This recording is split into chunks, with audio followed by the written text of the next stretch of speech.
Now, disclaimer, this video is not for the weak. If you've got a short attention span, probably best watching a simple tutorial on a different channel because this is the most extensive email copywriting course I've ever done. It has got everything you could possibly need for copywriting and creating emails that convert. Now, why should you listen to me? I've worked with over 100 plus e-commerce brands, run an email marketing agency with over 20 staff now, and we have got data across numerous accounts over the past 2 years, generating a total of $50 million plus in email sales. So that being said, this is going to show you everything you could possibly need from coming up with market research, brand research, customer research, all the way through to idea generation, frameworks, copywriting, constructing emails, to even scaling with AI. It is the most extensive work I've done to date, and I'm very proud to show you this video. So do not skip any of these parts because I know I've just said AI and I know you want to skip straight to the end, but very, very important that you go from start to finish. So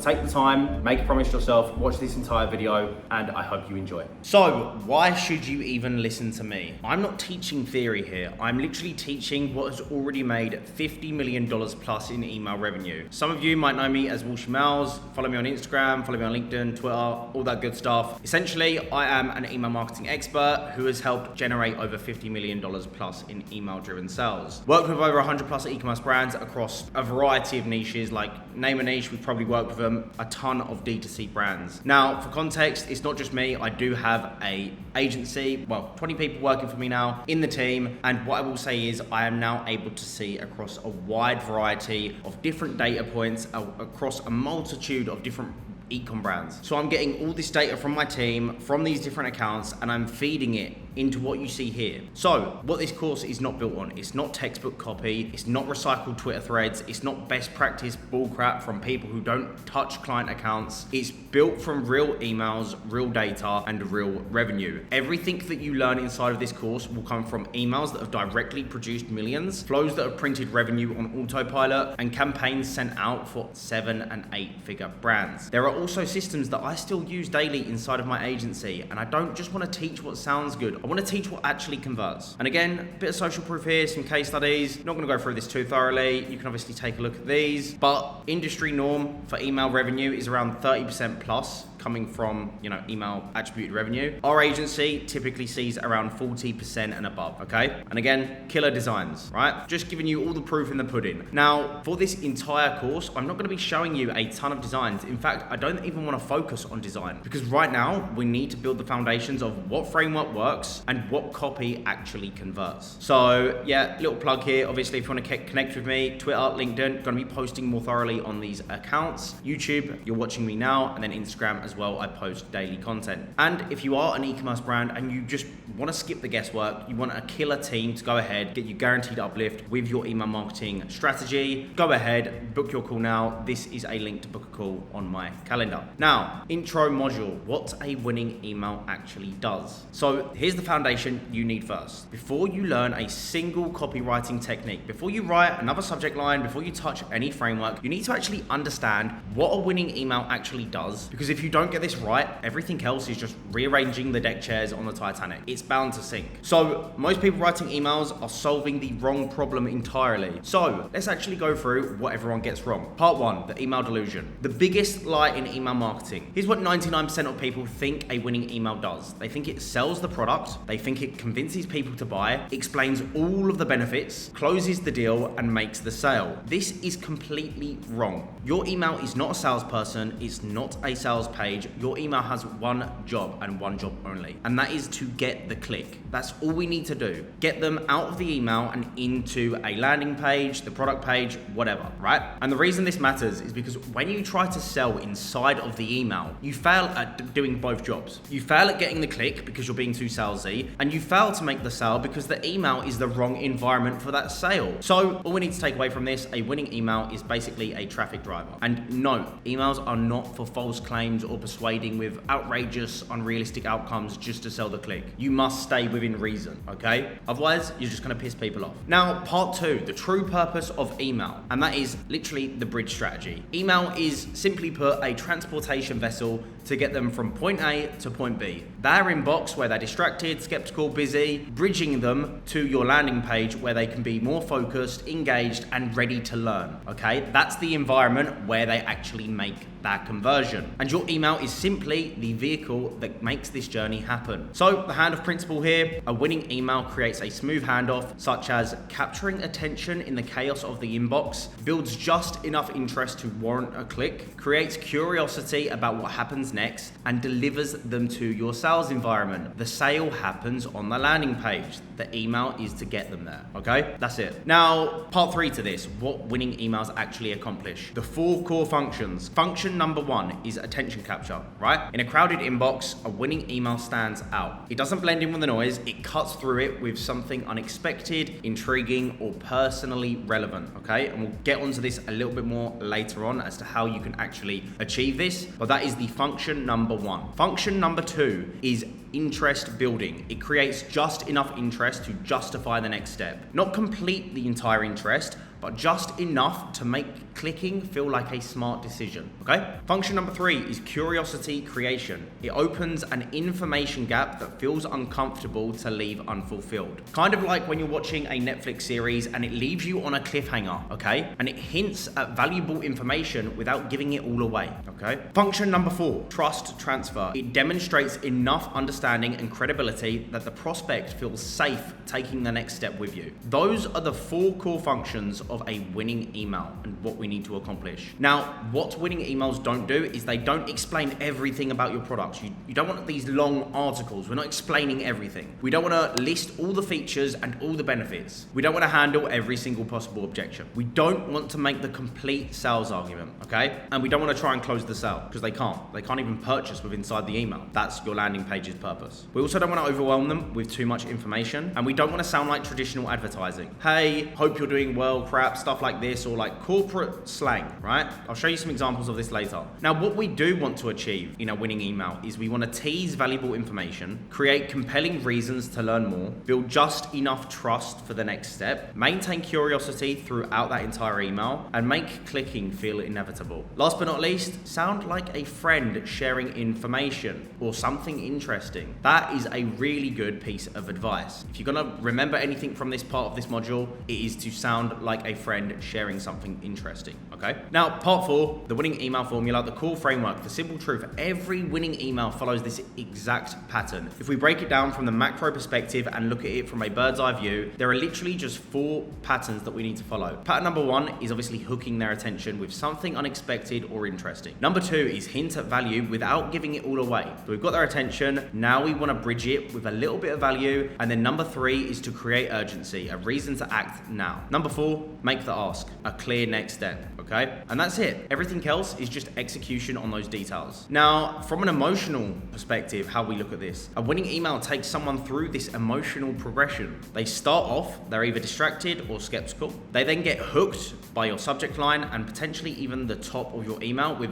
curiosity and interest, okay? They go hand in hand. The body of the email is to engage and get them to want more. This is where we bridge the gap with value. And then the final thing we want to do is have a call to action here where they're compelled and ready to click. And the end goal, obviously, is to get them to be focused and receptive on your sales page. That's it. That's the emotional journey. Now, some examples of winning versus losing emails. The losing approach, and I'm gonna explain why this fails in a minute, but just read this with me. Our amazing product has 15 great features. Hi name, I wanted to tell you about our incredible product that has helped thousands of people achieve amazing results. Here are all the ways it can help you. Long list of features. It's normally $297, but only today it's $197. Click here to buy now before this offer expires. Now, the reason this fails is because it sounds like every other sales email. It tries to sell inside of the email and it gives away all the information. There's no curiosity being built here. And it just feels pushy and salesy. It's like, look, here's our products, here's the features. It's normally X, but you can get it today for X. Click here to buy it now before this expires. Like, no one's falling for this crap. Now, how would we flip the switch and turn this into a winning email? Well, for the subject line, we would have the 3-word phrase that doubled my income. You're like, what do you mean the 3-word phrase that doubled my income, right? Piques curiosity. Then for the body, it's a lot more personal. I'm gonna read this out for you. I almost didn't believe it when my mentor told me this. 3 simple words that completely changed how I approach relevant topic. I was skeptical, how could something so simple make such a difference? But when I tested it, the results shocked me. I recorded a short video explaining what happened and how you can use this same approach. Fair warning, this goes against everything most people teach about said topic. Watch it here before I take the video down, right? And now the reason this works is because it creates curiosity. It hints at valuable information, the 3-word phrase, this is the payoff, this is what I'm gonna gain from this. It builds credibility through storytelling because they've had my mentor told me this. And it also creates urgency to click, because it goes against everything most people teach about you. So it's like hidden knowledge. I want to know this hidden knowledge. Also, watch this before I take it down. And it doesn't try to sell anything. It literally gets you to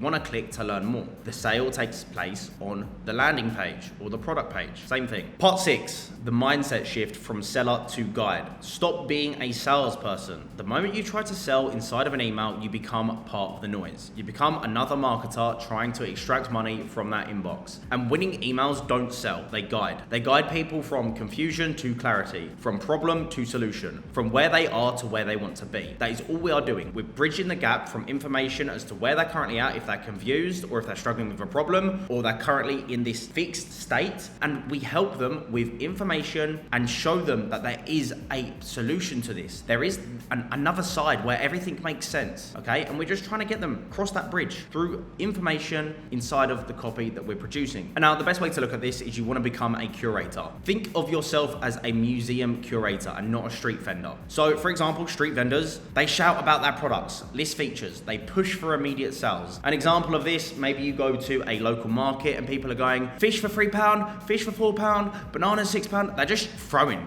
sales at you again and again, right? And they're just listing what we've got.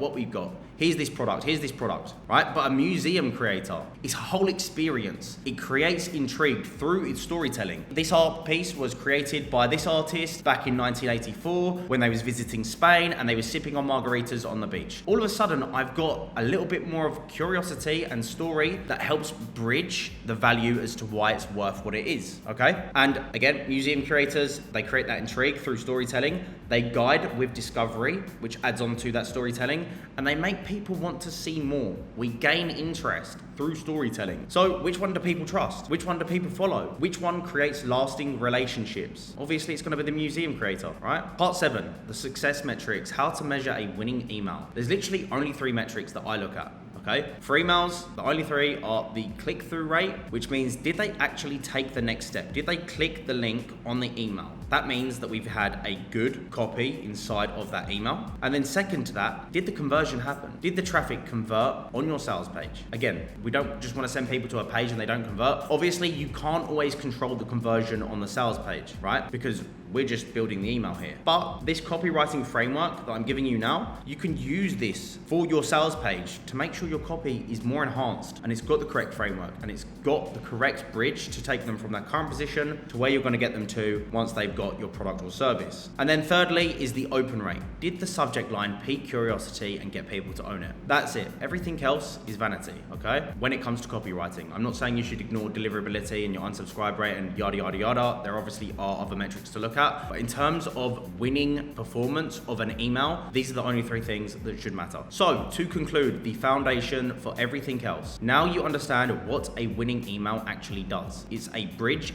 not a destination. It creates curiosity to drive clicks. It guides and doesn't sell, and it transfers attention, not closes the deal, okay? And this understanding is the foundation for everything that we'll cover next. In module 1, I'm gonna show you how to research the people you're bridging with brand avatars and customer avatars and what they are. In module 2, you're going to learn how to build that bridge effectively with the correct email frameworks and copy. And then module 3, kind of a bonus module here, but how to actually leverage and scale with AI, okay? But of course, without understanding the true purpose of email, all the tactics in the world won't help you. So remember, your job isn't to sell in the email. Your job is to earn the click. Everything else we'll learn is just different ways to accomplish that one goal. So module number 1, the foundation of high converting email copy. And before we actually start to get into the nitty gritty of how you create good copy, we need to do some brand and market research. So what if I told you that 90% of copywriters are writing emails backwards? hundreds. They sit down, they stare at a blank page and try to craft the perfect subject line without doing one thing that separates amateur copy from copy that converts. Today, I'm going to show you the research framework that comes before you write a single word, and it is the difference between emails that get deleted and emails that drive sales. So, first thing is first, brand research. More importantly, creating your brand avatar. So the brand avatar concept, what this is, how it works. Before you speak to someone, you need to know who's doing the speaking. And most copywriters think that they're writing as themselves. This is mistake number one. You're not writing as you. You are writing as the brand, and more importantly, the brand avatar. So how do we think about going about doing this? You need to think of your brand avatar as the CEO, the face, the personality of your company. This isn't just a logo or a color scheme. This is a living, breathing person who represents everything your brand stands for,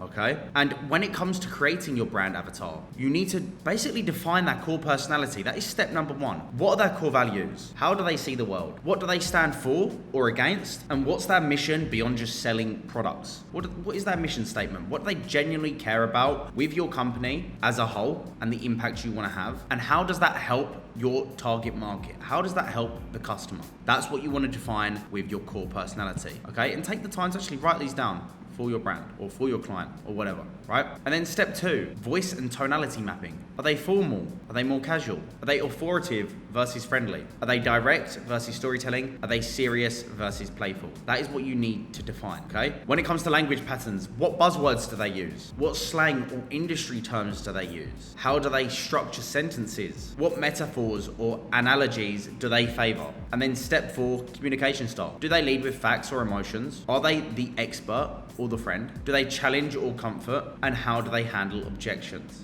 And now, putting this all into play, right? Just to give you a visual example. Let's say we are writing for a fitness supplement brand. Your brand avatar might be this guy here, right? And without saying anything right now, let's say you're writing for a fitness supplement brand. This might be your brand avatar. And right now, we've just sort of got an empty shell, but you can sort of get a gist of how this guy would talk. Think now, how would you expect this guy to talk? Just based on his characteristics, his posture, the fact that he's pointing at you, telling you, you can tell he's going to be a motivational coach, right? You can almost channel this guy's energy. He's got a whistle around his neck. He's got his stopwatch on. This guy means business. And when you're creating a brand avatar, I would actually create an image for that brand avatar, so that every time you create copy for your brand, you can mentally channel this character and become the character. That is how you are going to create really strong copy for your brand. So, for example, this guy here, Coach Marcus, random arbitrary name, doesn't really matter. Personality, no nonsense, former military, believes in discipline over shortcuts. Voice, direct, motivational, uses military metaphors. Language, battle tested. Mission, deploy, execute. Those are his buzzwords, right?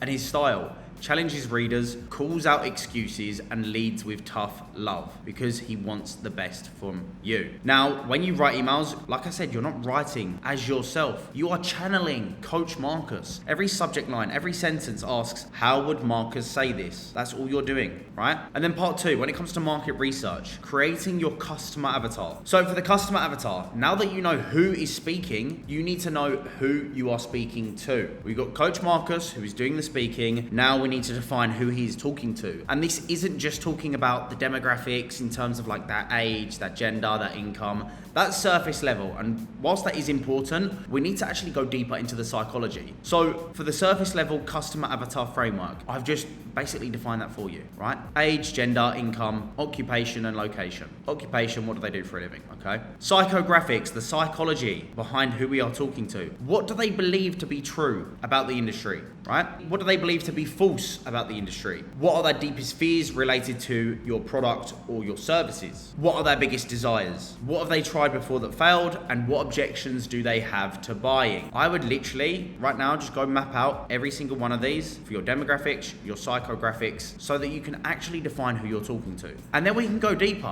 What are their pain points? What are their problems? What are their surface level pain? What they say the problem is? What is their deeper pain? What the problem really costs them emotionally? And what is the urgent pain that actually happens if they don't solve this right now, okay? And then what are their desires? What are their dreams? Surface level desire. What do they say they want?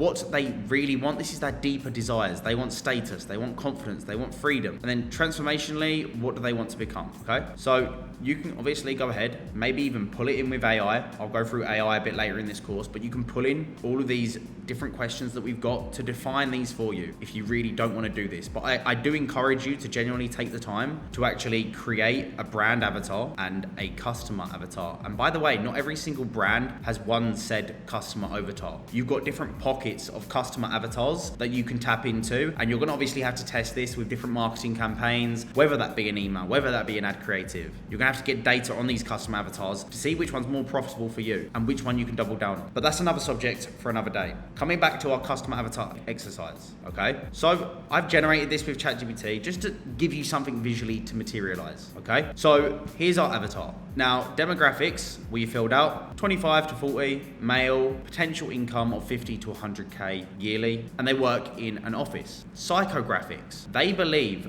I need to work out more, but I don't have the time. Their fears are I'm getting out of shape and my wife will lose attraction, okay? And their desires, I want to look like I did in college. Now, there are obviously going to be multiple beliefs, multiple fears, multiple desires. You need to find the ones that have got the highest leverage and that have the most emotional connection to that psychographic. What is the most painful thing that could happen to this guy? Well, there's two things that comes to my mind. One is obviously his wife could lose attraction, but second to that, potentially he could have health complications and reduced life expectancy if he doesn't sort his shit out and get in shape. So this is me just paraphrasing and some ideas that you need to look at, but you just want to pull on the biggest levers. Now, when it comes to their pain points, service level, I'm tired all the time. Deeper level is that I feel like I'm losing my edge and my confidence, okay? Urgent, maybe they've got a 10-year reunion in 3 months. Who knows? Whatever it could be, you could paint the picture based on this avatar, okay? Now, transformation is from tired office worker to confident, energetic man. That is the transformation that they want. Now, part 3 is the for and against framework. So create your core message, because every single great brand stands for something either for it or against it, okay? And this creates what I call a magnetic messaging. It attracts your ideal customer and repels everyone else. So the for and against exercise, define what your brand stands for, what philosophy do you promote, what approach do you advocate, what results do you promise, and what do you stand against? What are common beliefs that you challenge? What approaches do you reject? What competitors do you differentiate from? Okay? And when it comes to your core message development, your core message is the one thing that you want people to believe about your brand. And this is going to be the spearhead for all of your messaging. Everything else comes from this core message as subtopics, little umbrellas from this core message. This is who we are, this is what we stand for, this is our mission statement, this is not what we do, this is what we do. Stuff like that, right? Every email, every subject line, every call to action should reinforce that core message. So unlike what they believe or what competitors do, here's what we believe, here's why we're different, here's our approach. And this is the key to getting your desired transformation, coming back to here, okay? And so for example, for the fitness example, right? If it was for a fitness brand selling supplements, we would say, unlike other supplements that promise overnight results, we believe consistent, science-backed nutrition is the key to sustainable transformation. Okay? And then once you've locked in this core message, well, you've got supporting subtopics that can come from this. Okay? So an against could be why quick fixes always fail, coming back to this as well. The science behind sustainable results is our for, okay? We're against instant gratification because we believe in consistent, science-backed nutrition, and we also don't promise overnight results. So consistency beats intensity, coming back to this point here. Quality ingredients matter, okay? All comes back to here with science-backed nutrition, and cheap alternatives, okay? That's the against. Now, putting it all together, the research to copy bridge. Now you have a brand avatar, a customer avatar, a core message with supporting subtopics. Every email you write should be a conversation between your brand avatar to your customer avatar, reinforcing your core messages and through one, of course, your supporting subtopics, okay? So, practical application here. Before you write your next email, ask yourself, how would my brand avatar approach this topic? What does my customer avatar need to hear right now? How does this reinforce my core message? And which supporting subtopic am I going to address? Okay? And when you can answer all 4 of these questions, you're ready to write copy that converts. Okay? So, conclusion and transition. This research phase might seem like extra work, but I promise you now it's the difference between throwing shit at a wall and being clinically precise with your copy. In the next module, we'll take these avatars and this messaging framework and turn them into actual email copy that drives clicks, builds relationships, and generates sales. But first, you need to do the work.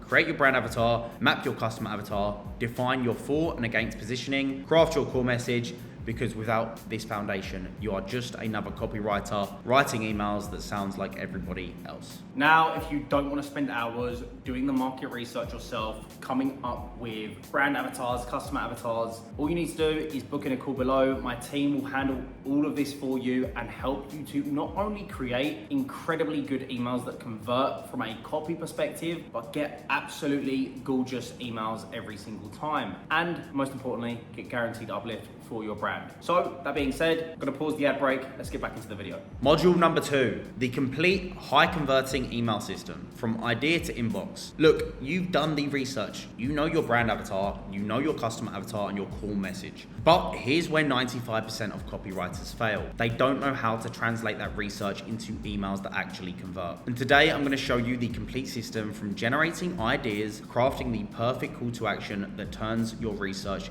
into emails that get opened, read, and clicked. So, part 1, email idea generation. The avatar to idea pipeline. Your customer and brand avatars aren't just research documents. They are idea generating goldmines. Every pain point, every desire, every belief and objection is a potential email. So, just to give you some examples, 7 email idea categories. Pain point emails. Surface pain. Coming back to our fitness example earlier. Why you are always tired after lunch. That is the surface pain. That is a potential email. The deeper pain here as well for this pain point email is here's why you feel invisible at work, because you're tired after lunch and you feel sluggish, yada yada yada. Urgent pain, what happens if you ignore this warning sign? That's the urgent pain. This is how you create a call to action, okay? What happens if you ignore this warning sign? Well, you're gonna start to fall back on work, colleagues are gonna start to go against you. Make sure you get rid of this problem now with the science-backed supplements that have been proven to help after lunch, lethargic, whatever, right? I'm just speaking off the top of my head.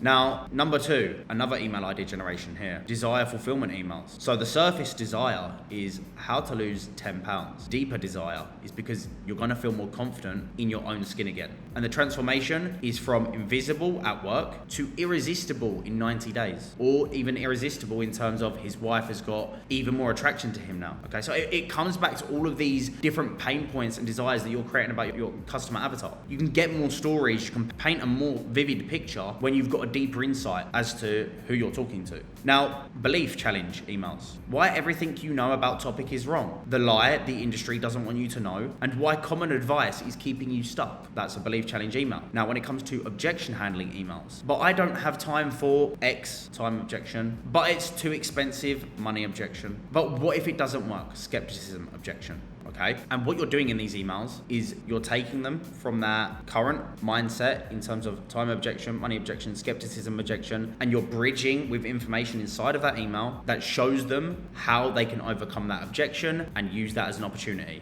But I don't have time. Well, you don't need time because you only need, what we do is we teach you how to take this supplement in the morning and make sure that you use it after your workout for 30 minutes, 3 times a week. Obviously that was a shit example, but I'm just speaking off the top of my head. Let's just do a better example. But what if it doesn't work? Well, the science shows that people who take this product have noticed a 45% increase in overall energy after just 2 days of using the product. Okay, cool. Done. There you go. Social proof / story emails. So this one's pretty easy, and you actually use either customer transformations, if you've got them, showing what other people have achieved with the product. And you could, if you've got a really compelling customer transformation, you can use a 1-case scenario where you just talk about that customer only. If you've got multiple, but one doesn't really stand out as like a insane transformation, then maybe just showcase multiple transformations together. If you don't have any customer transformations, maybe you can talk about behind the scenes, building the brand, okay? And again, founder journey emails. Talk about why you created the brand, okay? And maybe even stuff that you've struggled with and how you've actually created the product to solve those issues that you were struggling with if you still don't have any custom transformations, okay? Very powerful stuff.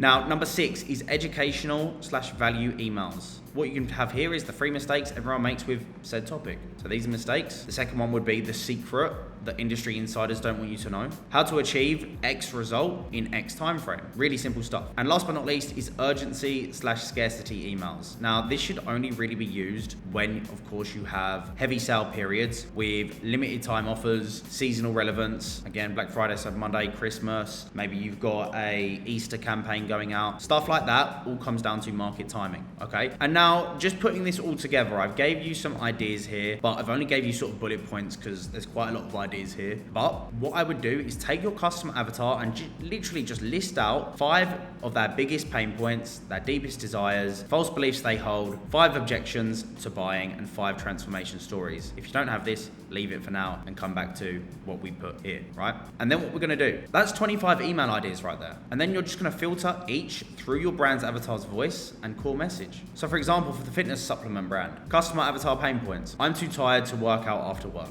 I don't see results despite trying everything. These are their pain points. I feel weak compared to other guys at the gym. My metabolism has slowed down since turning 30. I can't stick to a routine. And for these pain points, we've generated email ideas. Why 5 p.m. is the worst time to work out and when to do it instead. Because they've put, I'm too tired to work out after work even. When does work finish? 5 p.m. Okay, cool. Let's do an email on why 5 p.m. is the worst time to work out and what to do instead. I don't see results despite trying everything. The hidden reason your workouts aren't working. I feel weak compared to other guys at the gym. How to stop feeling like the weakest guy in the room. Like, it's really simple. You're bridging these pain points and picking curiosity tailored to these pain points, which gets them into that email, okay? My metabolism has slowed down since turning 30. The 30-year-old metabolism myth that's keeping you fat, okay? I can't stick to a routine. Why willpower is overrated and what works instead, okay? So this is how you do idea generation based on pain points or based on desires or based on beliefs, okay? So just do it, like I've said here, with these different customer avatars and list it out, okay? List it out. Done. Part 2,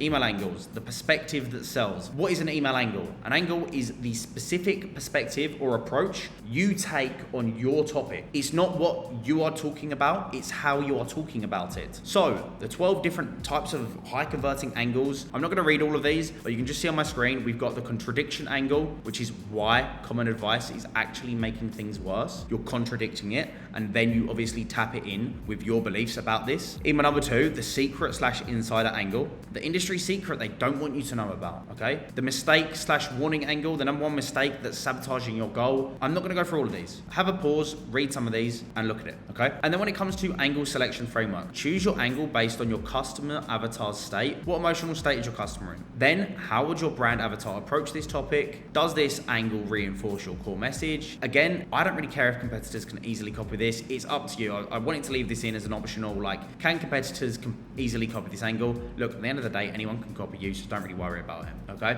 But, moving on. Fitness supplement brand angles. Why you are not seeing muscle gains. That's the topic. And when it comes to a contradiction, why working out more is making you weaker. Secret, the gym secret that doubled my gains in 30 days. So I'm just picking, obviously, the topic and matching it with these angles, okay? And you can actually use AI for all of this. I'm not going into it right now, but I'm just showing you how this translates, okay? Now, something else to mention, universal email types. So these are universal email types that you can use to send out to your list, and they are infinite and can be recycled. So use these. Bunch of different angles on here that you can use for email types. Now, when it comes to the subject line, okay, so this is part 3, the subject line. Subject line acts as a gatekeeper because your subject line literally is the wall that's blocking somebody from entering the email. So when it comes to subject line psychology, you basically have around 2 to 3 seconds to grab attention, and it must connect directly to your customer avatar's current emotional state. So 15 subject line formulas. You've got the curiosity gap, the specific thing that created unexpected result. The contradiction, common belief is actually the opposite truth, okay? The personal story, why I, unexpected action, and surprise result, okay? I'm not gonna go through all of these. Again, take a pause, have a little look, okay? Pause the screen, all good? Sweet. So when it comes to subject line testing, right, you need to follow this checklist. Before you finalize your subject line, ask, would my customer avatar care about this? Do they even care about this, what I'm actually about to present to them? Does this sound like my brand avatar? Does it create a gap they need to fill?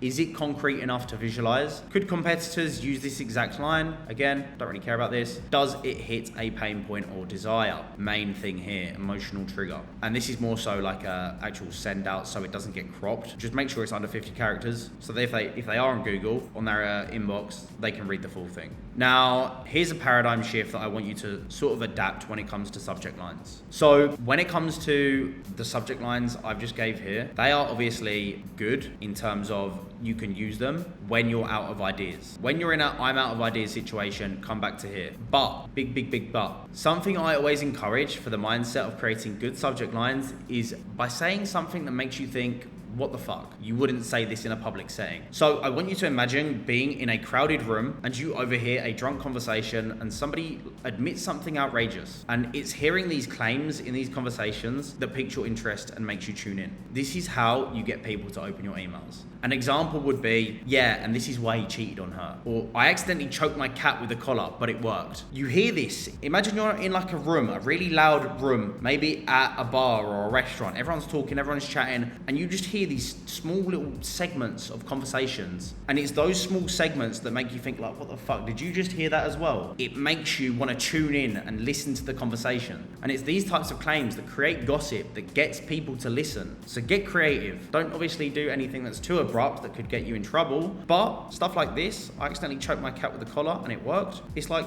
what is going on here? What do you mean? I want to understand what this person is talking about, okay? So part 4 is the preview text. So you have your subject line and then you've got your preview text which sits underneath it. This is obviously inside of the inbox. Go on your inbox on Google now and look at your Gmail. You'll have subject line in bold at the top and then you've got the preview text. Just wanted to clarify. Now, when it comes to the preview text strategy, your preview text should always work in alignment with your subject line to create maximum curiosity. Think of it as the second half of a sentence that makes the subject line irresistible. So some examples here, like, and different frameworks, the completion pattern here, contradiction pattern, whatever. Subject line, the worst part about entrepreneurship, this almost stopped me completely. Why I stopped taking supplements and gained 15 pounds of muscle. My biggest business mistake, it cost me 50k but taught me this. How to lose weight fast without giving up your favorite foods. So it's almost like leading on from the previous subject matter. Okay, this changed everything for me, and 1,247 other people agree. Okay, these are just some examples. These aren't very good, but like it's just general framework. So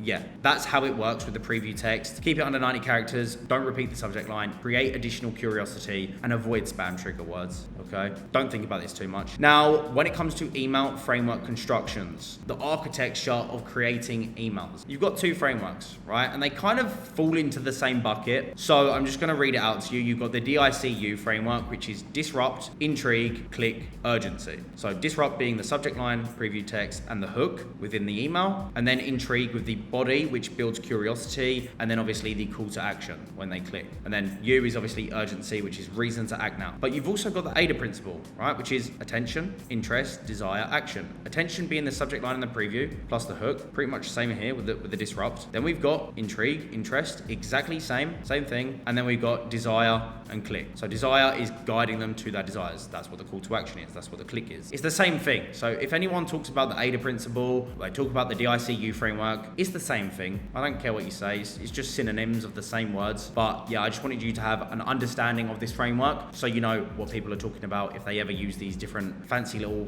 acronyms. Okay. But when it comes to the framework selection, you should do this sort of setup based on different angles. So for story angles, you want to use the story arc framework. So this is actually important. Setup, which is paint the scene, create conflict, what went wrong, or also known as like stakes in the story, the resolution, how it was solved, the lesson, what this means for the reader, and the transition is the bridge to the call to action. And then for problem/solution angles, you want to use PASS frameworks. Problem, agitation, solution, transition. Identify the pain, make it urgent, hint at the answer, and then bridge to the call to action. And then for educational emails, use the teaching framework. Hook to grab the attention, context on why this matters, and then the method, the how-to, and then the proof why it works. And the transition would be get the full system, okay? Or, get the product in order to complete the full system, if that makes sense. Now, for controversy angles, use the contradiction framework, okay? Common belief, what everyone thinks. Challenge, why that's wrong. Evidence, proof of the new way, the new science, the new data shows. New truth, the reality. And then transition is the learn more,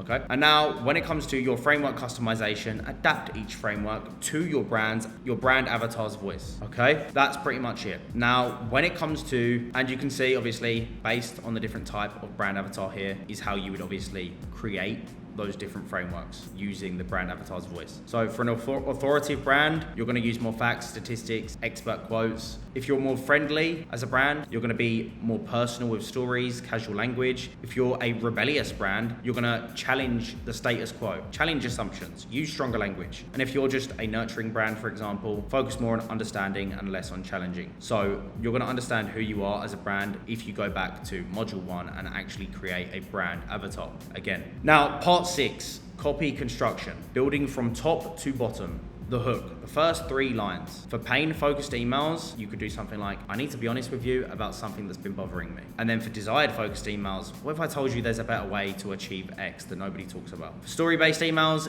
yesterday at a specific time, something happened that changed everything, or something happened to me that completely shifted the way I look at X. And then for educational emails, everyone tells you to, take this advice. But here's what they don't tell you, okay? This is the hook. And then for the body, this is how we build intrigue.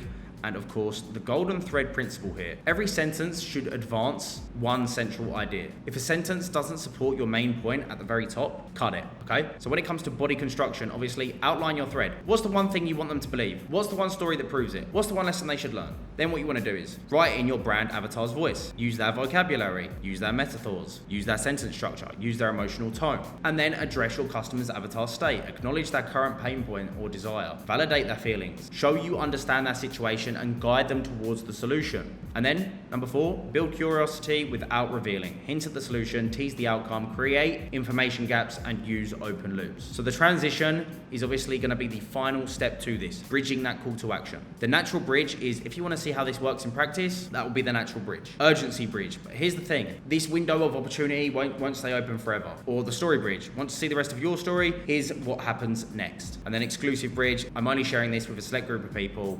Get your product now, okay? And again, call to action mastery. So when it comes to the psychology, your CTA isn't just a click here, shop now, learn more. It doesn't always have to be that. It just needs to be the natural step in that conversation between your brand avatar and your customer avatar. So for example, there's 10 different high converting email formulas here, and you could make it more emotional with these call to actions. So like, see what happened next. That could be a call to action for a story email, or the benefit call to action. Get the specific tool that created that specific outcome, okay? Or join the thousands of happy gym goers here, right? You can see where I'm going with this. It's more emotive instead of join our group or get the product today, shop now, learn more. Like, this has more emotion to it, okay? So yeah, when it comes to call to action placement as well on emails, you want a primary call to action at the end of the email. That should actually say at the top of the email. I think I made an error here, so ignore me on this. I'll update it. But top of the email, you want a primary call to action, usually in that hero image. And then for the secondary call to action, this is for longer emails. Maybe you want a mid-email call to action, and then a third call to action, obviously, near the P.S section. So like final chance, okay? Call to action optimization checklist. Clear call to action. Is it obvious what they should do? Is it benefit focused? Does it emphasize what they get? Is there a reason to act now? So urgency. Brand voice. Does it sound like your brand avatar? And also, is it trackable? Can you measure the results? Okay, done. That is it. Now, when it comes to part 8, the complete email construction process, what do you want to do? Step by step, literally in this order. Choose your idea, select from your avatar generated ideas, ensure it aligns with your core message, and then for step 2, select your angle. Choose the perspective that fits your brand avatar and consider your customer avatar's current state. Then for step 3, craft the subject line and preview. Use the formulas I provided in this document, test multiple options and run it through the checklist, okay? Step 4, choose your framework. Match your framework to your angle, okay? And then customize it based on your brand voice. Then when it comes to step 5, you want to write your hook, connecting your brand avatar to your customer avatar, creating immediate engagement, setting up your golden thread. And then step 6 is building your body. Follow your chosen framework, maintain single golden thread, write in the brand avatar's voice,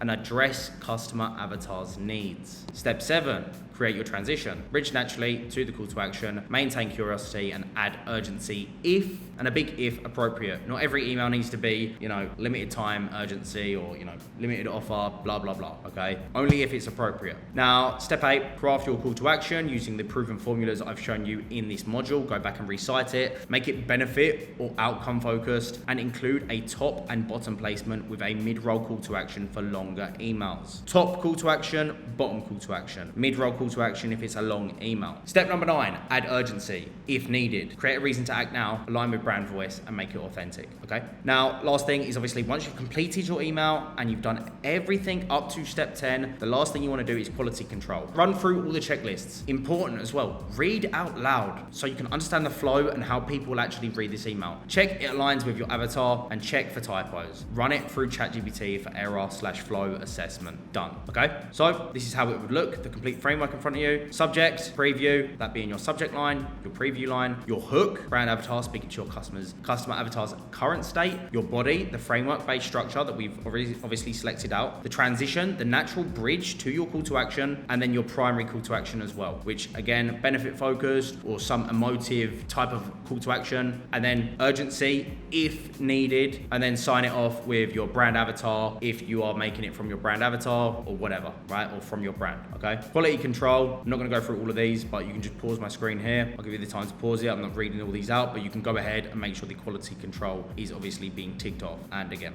okay? Now, bit of a long module, but to conclude and transition onto module 2, you now have the complete system for creating high converting emails from start to finish. You can generate unlimited ideas from your avatars, choose the perfect angle, create irresistible subject lines, build curiosity driven copy, and create call to actions that convert, okay? Now, I'm gonna take you on to module 3. Okay, module number 3, probably the most exciting module, but what I wanna say here is, as a quick disclaimer, don't look at this as a shortcut to do the main bottle work that you need to do in module number 1, okay? It's very important that you actually do some form of manual labor when it comes to copywriting, especially with the brand research, the market research, because there's other ideas that you may not come up with and AI can't actually access in terms of data.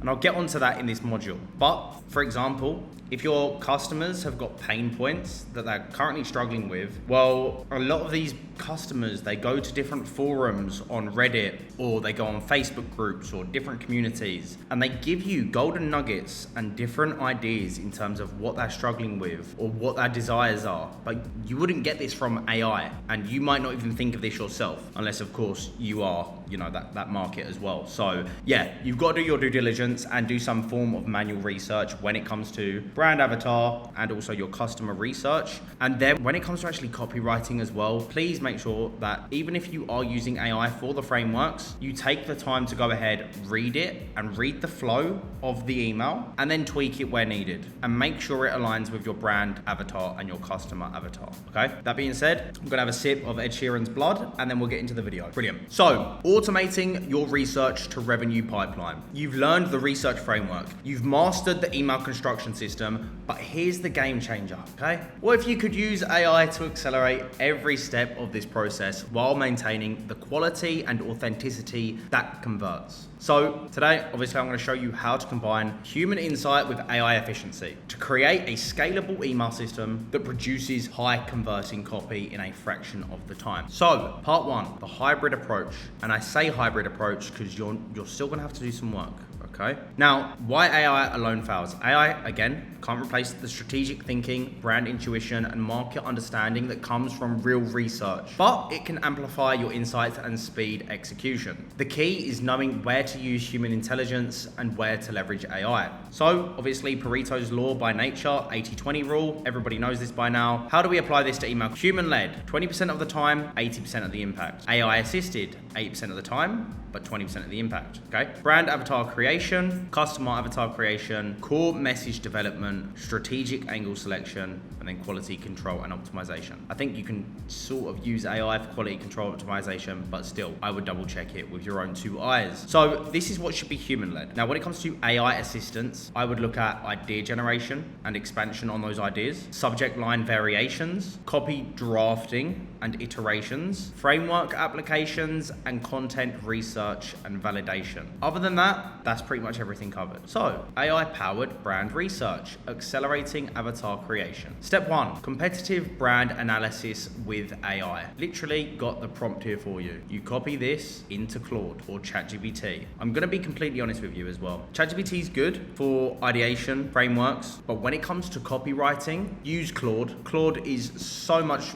more efficient when it comes to copywriting. Claude, okay? Can't remember what the price is. Get the pro version. It's worth every penny. Same with ChatGPT as well, to be honest. Like, if you haven't got pro version of ChatGPT, like, what are you doing? Okay, cool. That's the first prompt. I've done it for you. You don't have to do anything else. This is the prompt. You just got to fill in, like, your website, the social media of the brand name, your industry. Just fill out all of these. You can choose it yourself. Like, we want formal, we want, authoritative, we want X, Y, and Z, okay? So before you can actually do this prompt, you need to do this, because you need to have your core message, right? And your customer avatar and your brand avatar, so that you can put it in here, their buzzwords. Here's their metaphors, here's their sentence structure, here's their for and against, okay? And now, manual research to combine this, obviously, read about the page thoroughly, analyze 10 to 15 recent social media posts of your brand, like if you're doing this yourself or you're doing this for a client, check their email sign up and their welcome sequence, read customer reviews and testimonials, study their FAQ section for objection handling. Like, this is what you should be looking at to get as much data as possible for manual research.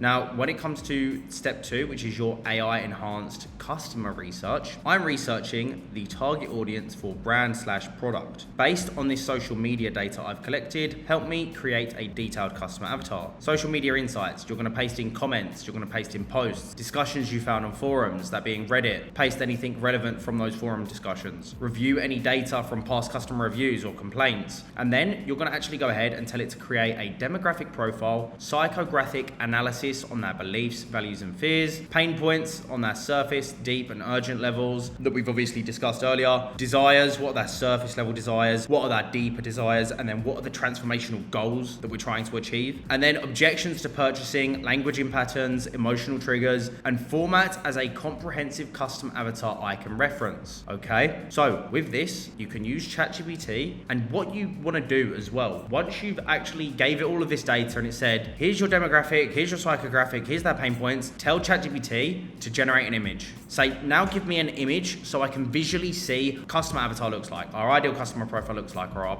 etc., etc. Show me what this person looks like. And then it's easy for you to actually mentally channel that person that you're talking from, or talking to even, okay? And the same for this one as well. Like, when it comes to brand research, create a brand avatar, right? Create the image for the brand avatar, create the image for the customer avatar. So then you've got a mental note as who is talking to who. What does the brand avatar look like? What does the customer avatar look like? Okay, I'm done with yapping that. Now, manual research locations: Reddit, Facebook groups, YouTube comments, Twitter, threads, conversations. Maybe you've got Amazon reviews for competitor research. If you've got a close related competitor in your niche, go look at their Amazon reviews, and industry forums and discussion boards. There's a world full of information out there. You just got to utilize it. Now, step 3, how can AI assist with core message development? This is the prompt. Based on these 2 avatars, that being your brand avatar, your customer avatar, help me develop a core message and positioning strategy. Paste in your brand avatar details, paste in your customer avatar details, paste in competitors messaging, list 3 to 5 core messages, okay? So this is, competitors messaging, like put your competitors messaging in there. And then what we can do is, why are we doing this? Well, we want to create a unique core message that differentiates us from competitors. But obviously you need to believe in this core message as well. Like, this is why I get you to do it manually, but AI can obviously assist you. Now, then you can create 5 to 7 supporting subtopics that reinforce this message, a for versus and against positioning framework, key proof points that support our claims, and 5 potential objections and how to address them. Use this format. That's the format I gave you earlier. Don't need to necessarily use this, up to you,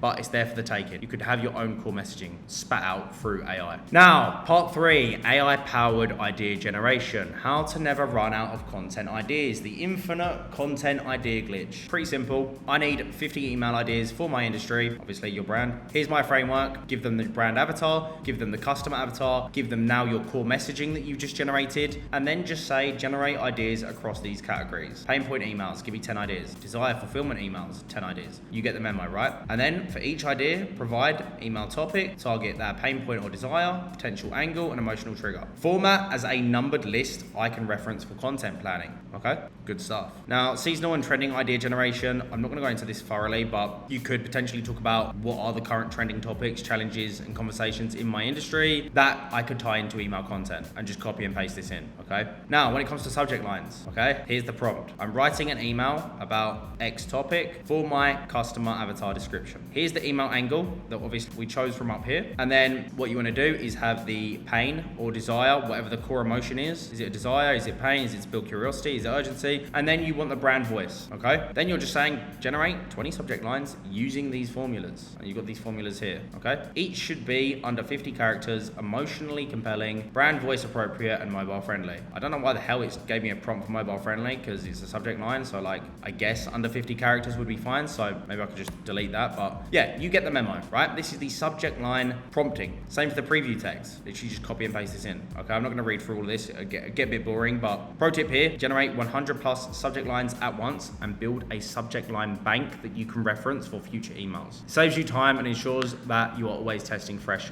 approaches, okay? Now, AI-powered copy creation from framework to final draft, the complete email generator. Write a complete email marketing email using this framework. Obviously, your brand avatar with the description of the avatar, customer avatar, the email topic, the angle, the framework, whether it's a story arc, pass email, contradiction email, teaching, educational email, whatever it might be, the core message, and the offer/call to action destination, where you are obviously going to be promoting to. So like, whatever, right? And email requirements, you can tweak this, like, don't just take everything that I've got here and just start copying and pasting it. Like, actually use your brain. Like, there's such minimal amount of work to be done that you need to use your brain in certain instances just to make sure it all makes sense. So like the length of the email, 200 to 400 words max, right? Brand voice, obviously fill all this out. The goal here, drive clicks to X destination so it understands, okay? Just copy this in, fill it out, and you're good to go. And you've got different frameworks here for different email types in terms of the story arc, the pass framework, okay? Use these and fill them out. Very simple stuff. AI-powered optimization, testing and improvement. A/B testing with AI, so subject line testing. Again, I'm not gonna go through all of these. You get the memo, just copy and paste these prompts, okay? Copy optimization prompt, email improvement prompt, okay? How can we improve this email? Like, it's doing it for you. And I think that's pretty much it. I'm not gonna go through this. You can obviously go through, read it out, make sure you adapt this for your time frames, like in terms of like week 1,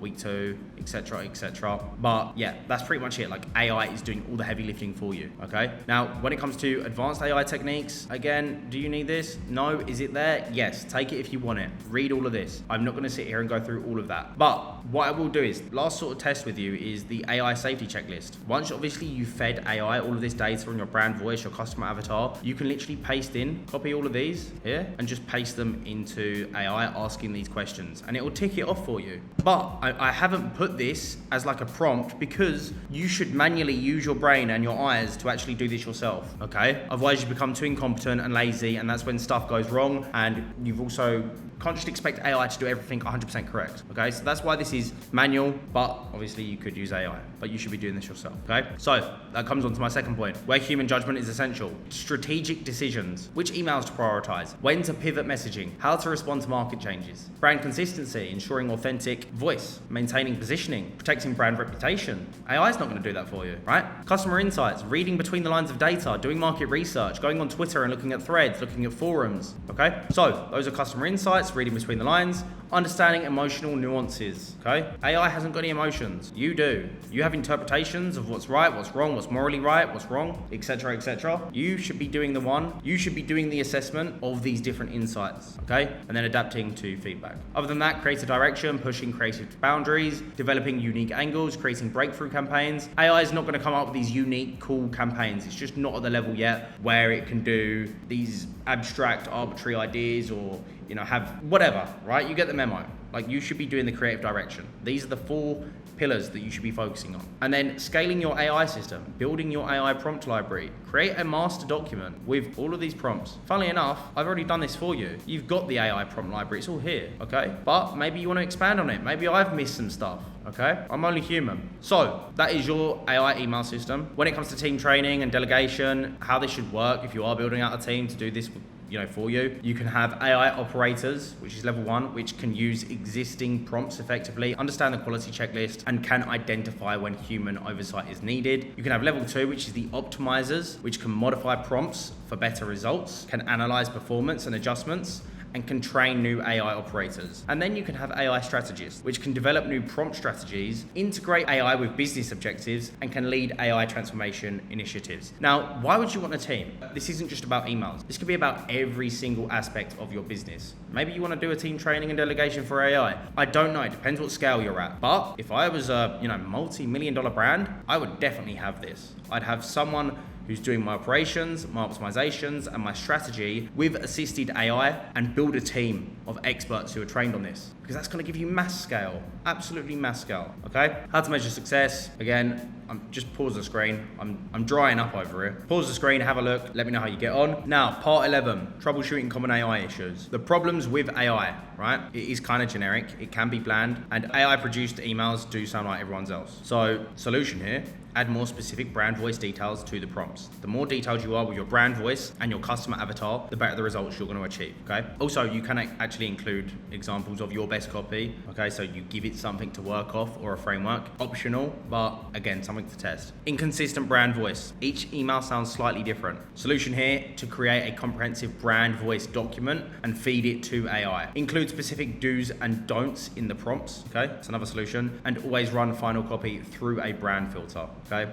And if you don't have a brand filter or know what it is, you can ask AI to create one for you. Again, more problems here. Repetitive ideas. AI keeps suggesting similar topics. Vary your input data and keep updating your input data with new findings, new research based on current market trends, what's currently being brought up on Twitter right now about said niche. Okay, you need to give it more data. Okay, keep feeding it. It's going to become a monster. Use different angle approaches. Combine multiple idea generation methods. Honestly, I think the best thing to do here is just input data regularly from findings that you find on Twitter or on Amazon listings of competitors, whatever it might be, or even new customer reviews. Upload your customer reviews into here, okay? And poor performance. AI emails aren't converting well. Well, what's not working? You can go back, you can look at the 3 metrics I looked at earlier. Is it the open rates? Is it the click rates? Or is it the actual revenue created from that email? Obviously, it's not directly from that email, but that could be more of a conversion issue on the website, okay? So that's pretty much it in terms of the complete implementation checklist. Look, I don't know how quick you're gonna go through this and learn all of this, but I would just start going and ticking all of this off, okay? Week 1, obviously brand research, market research. Week 2, maybe content planning. Week 3, production testing, and then week 4, optimization and scale. Now, that's pretty much it, right? And then you've got ongoing monthly tasks. Review and update customer avatar, refine brand voice guidelines, analyze performance trends, update prompt library, test new AI capabilities, and then train the team on improvements, okay? So yeah, to conclude the last module of AI, you now have a complete system that combines human strategic thinking with AI execution. This isn't about replacing copywriters, okay? It's about amplifying human creativity and insight with AI efficiency. The brands that will dominate email marketing in the next decade are those that master this hybrid approach, using AI to scale their best human insights, not to replace human judgment. Your competitive advantage isn't just in having better research or copy, it's in having a system that consistently produces both at scale whilst maintaining the authenticity and brand voice that builds that real relationship with that customer. So, the future is here. The question isn't whether AI will change how we write emails, it's whether you'll be leading that change or trying to catch up with it, okay?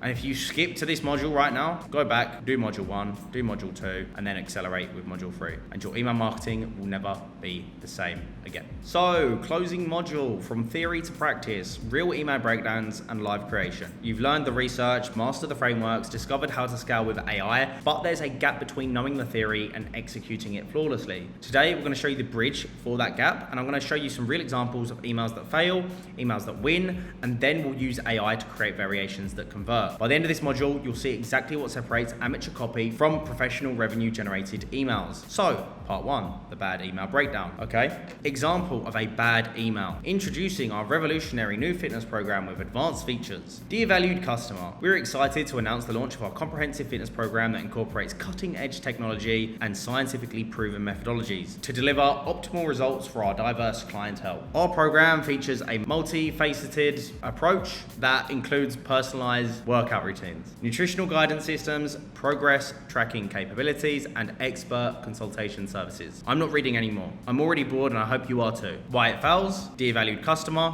it's literally corporate death, it's impersonal, comprehensive fitness program, vague and boring, multifaceted approach, corporate jargon, optimal results for diverse clientele, meaningless fluff, okay? Problem number 2, feature dumping, listing features without benefits. Okay, who cares? So what? No connection to what the reader actually wants. And then problem number 3 is just a big wall of text. So when you're writing emails, don't make it a big wall of text, okay? And we'll go on to a good example in just a second. And also, in addition to this, there's no visual breaks or breathing room, overwhelming amount of information, impossible to scan quickly, weak call to actions, no emotional connection. It doesn't address readers' pain points, no story or relatability in the content, and it sounds like a press release, not a conversation, okay? So zero personality or human touch. This email will get deleted within 2 seconds, okay? Sounds and feels like every corporate announcement. So, the good email breakdown, okay? Subject line, why I quit the gym and I got in the best shape of my life. Like, what do you mean you quit the gym and you got in the best shape of your life? Great subject line. Hey name, this is embarrassing to admit, but I used to be the guy who paid for a gym membership and never went. $50 a month, every month for 2 years. I drive past the gym on my way to work, feel guilty, and promise myself I'll go tomorrow. Tomorrow never came. Sound familiar? Here's what changed everything. I stopped trying to be a gym hero and started working out at home for just 15 minutes a day. No commute, no crowds, no judgment. Just me, my living room, and a simple routine that actually fit my life. 6 months later, I'm in the best shape I've been in since college. My wife noticed, my kids noticed, hell, even my doctor noticed. The secret wasn't more time or better equipment. It was finding a system that worked with my real life,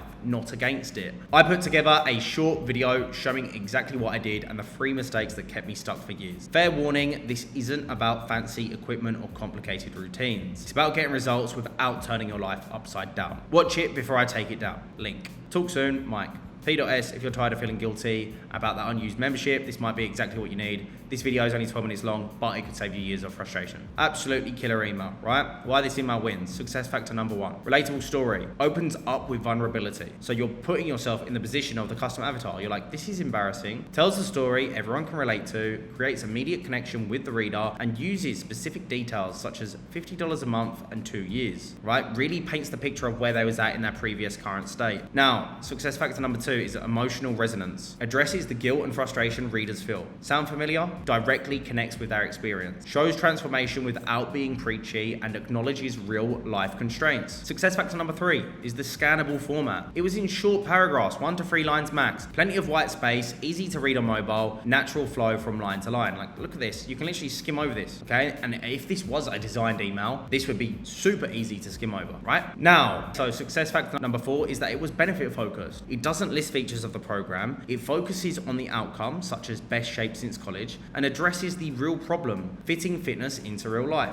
Shows social proof, his wife, his kids, even his doctor noticed, okay? And then success factor number 5 is the curiosity-driven call to action. Promises specific value. 3 mistakes revealed, creates urgency before I take it down, and it sets proper expectations in the P.S, right? 12 minutes, simple video, that's all it is. And it includes, obviously, that P.S in the final action here. So like 12 minutes, very simple, good stuff, right? Email gets read, gets clicked, it converts. Why? Because it sounds like a friend sharing a personal breakthrough, not a company trying to sell something. The reader sees themselves in the story and wants to know what made the difference, okay? And now you can actually go ahead and use AI to create multiple winning versions of this if you wanted to scale this even further. So you can take that winning email and create 5 variations with different angles, but the same core structure, and you can go ahead, read it, and see what obviously, you want to split test and create this for. So for example, here's another angle I could have done with AI. How I found 15 minutes when I thought I had 0. And previously it was why I quit the gym and got in the best shape of my life. And remember, we was talking in here about 15 minutes a day for like the stay-at-home workout. Well, it's now done how I found 15 minutes when I thought I had 0. So this is another subject line you could split test, or even body that you could split test. And it's simple, like, hey, name, I don't have time to work out. I used to say this every single day.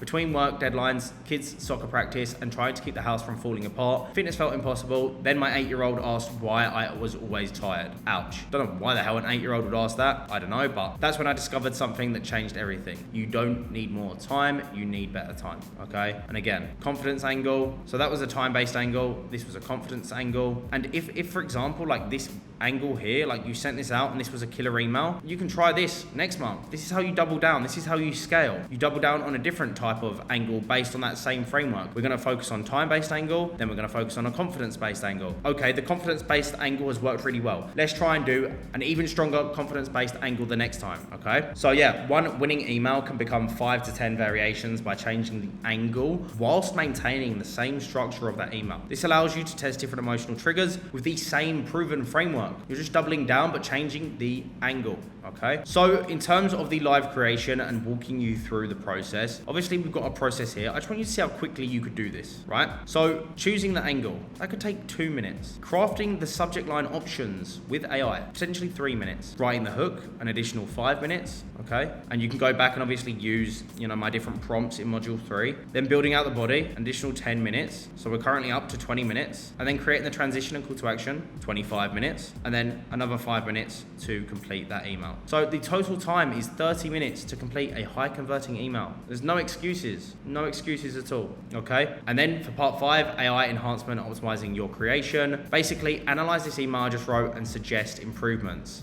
And then you would paste in your email that you just made, okay? Evaluate X, Y, Z, and obviously A and B, right? Just analyze all of these, okay? AI generated improvements. So there's a lot of AI stuff you can do, and I don't want to overwhelm you with a bunch of different prompts, but find what works with you and what gets you good results and keep it. If it doesn't get you good results, cut it, okay? So yeah, that's pretty much it. The 30-minute email creation process, we've just gone through that. Winning email checklist, obviously make sure the structure, hook grabs the attention in the first 3 lines, single golden thread throughout, scannable format with short paragraphs or even sentences to say the least, natural flow from line to line. The content should address customer avatars with their pain/desires, build curiosity without revealing solution, includes relatable stories or examples, and maintains conversational authentic tone. Now, as for the conversion, it should be clear, benefit focused, and call to action driven. It should be compelling with a reason to act now, if applicable with urgency. Multiple call to action placements, whether that be through the top, middle, or the bottom, or just one at the top and one at the bottom.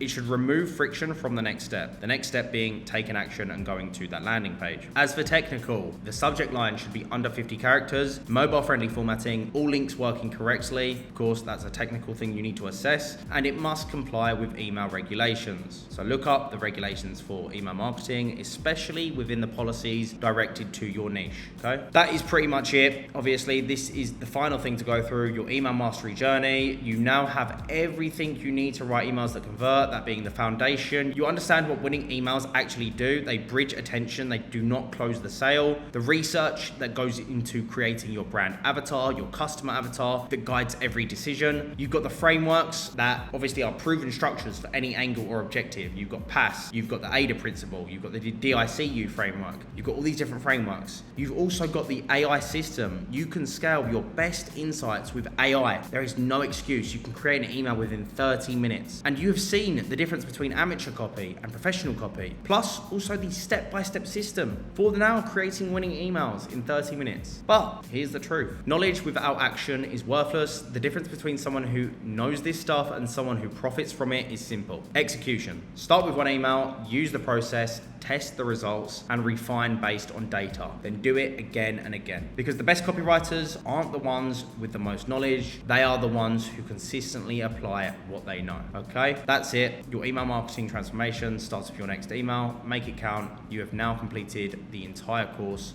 for copywriting. So, if you've made it this far, congratulations. You now know everything that goes into creating high converting emails for your brand, from frameworks to copy to idea generation to even scaling with AI. But of course, copy is just one small tip of the iceberg when it comes to getting exceptional results with email marketing. Of course, you need great design, strategy, flows, deliverability, and so many other elements to ensure you get the most out of your list. Now, if you want to skip all of the guesswork and work with a team of professionals who do this day in and day out, just click the first link in the description, book in your free strategy call, and speak with my team. Until then, I'll see you on the other side.